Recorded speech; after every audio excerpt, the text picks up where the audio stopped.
Unaendelea vipi leo? Unataka kwenda town? Unataka kwenda town?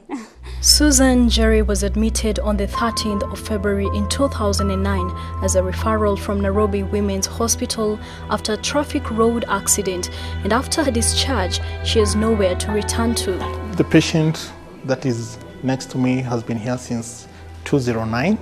It's been a challenge. She came in after a road traffic accident, and then she was also diagnosed to have been sexually assaulted. It's been a while and a challenge to get out of the hospital. Beyond the imposing structure that is Kenyatta National Hospital, Susan Jerry has become accustomed to the sounds, sights and smell of these hospital corridors. Although alive, kicking and very well, Jerry can't leave the hospital because she has no family or a place to call home and has spent the last 6 years in the corridors of Kenya's biggest referral hospital. Kitu ya kwanza, mgonjwa akifikishwa hapa hana lolote lile, hana sahani, hana kijiko, hana kikombe. So kitambo watu wake wamletee chakula inaweza kuja. So tunakimbia tu kwa Jerry. Jerry, saidia mgonjwa fulani na sahani, saidia huyu na kijiko, saidia huyu na kikombe. So mimi nimemjua kwa kana kwamba ni usaidizi wa kwanza kwa mgonjwa yote mwenye anafika hapa kwa hiyo ward. Hata sabuni ya kuongea.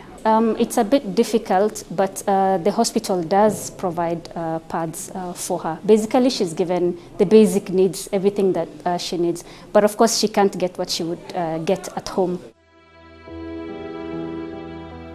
Even though the urgency of the matter should have been recognized about 6 years ago when Jerry was discharged, her situation has emerged as the next burden for Kenyatta National Hospital. And then we were promised that after a while, missionaries of charity will take her in. But they said the facilities is full. We have to wait until a vacancy is created, that is through death.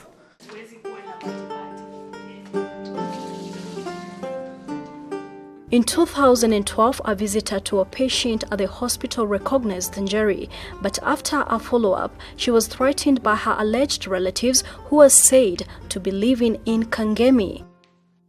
We happen to have admitted a patient here with a different condition, and one of the visitors to the patient was able to recognize Jerry. And she told us that she comes from a place near Kangemi. And she had promised that she can actually help us to trace the uncles. She told us that the parents are dead, but her uncles are still there. But when we did a follow-up with the same lady, she told us that she had actually been threatened by the uncles, never to mention that again. According to Titus Asena, a nursing senior officer, Jerry oftenly suffers from opportunistic infection. She occasionally gets opportunistic infection. Opportunistic infections are hospital-acquired infections, and the hospital has to come in and treat, which is still expensive to the hospital. At K&H, to occupy a bed has always been a challenge. Some patients share narrow beds meant for one, while others sleep on the floor. Jerry's case has indeed been a burden to the ward. Then again, she's occupying a bed. There are patients who would have benefited by being in that bed for treatment and other management. And you see, she cannot go anywhere. So we believe, one, she's occupying a hospital bed. We need to treat her. She has to be fed, and all her daily needs is the hospital that is. The doctors now hope that something can be done to assist this appalling situation. Kuna kitu yote nataka kusema? Unataka kuenda? Kutembea wapi? Town. She would like to go and take a walk in town. She's always been in this room, you know, being confined. Even if she goes out, she's not able to go outside the hospital. So it's like being in a small prison in its own. So I'm sure she'd really love to see outside.